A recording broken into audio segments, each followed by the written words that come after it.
Here's a really cool technique that'll allow you to visualize a map independently of the material to which it is applied. All I need is an empty sample slot to do it. I've got my logo material active. I'll just go down here and click on this bump map button and drag it up to that empty sample slot. When I release the mouse button, I get a pop-up dialog asking, do you want an instance or a copy?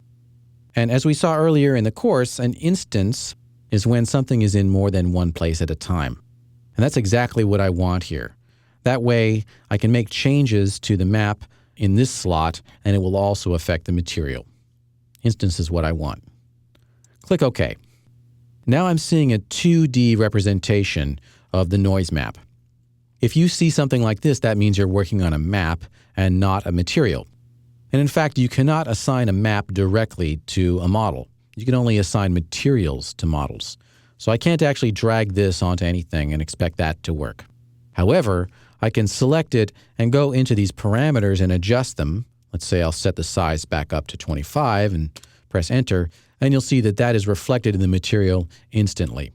This is very helpful because you can break down a complex material into multiple sample slots and work on them independently without having to navigate back and forth up and down through the shader tree.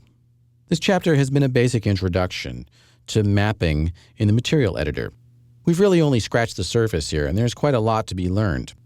But the 3ds Max interface is pretty intuitive, and so you'll have a lot of fun in building materials and applying them to objects in your own scenes.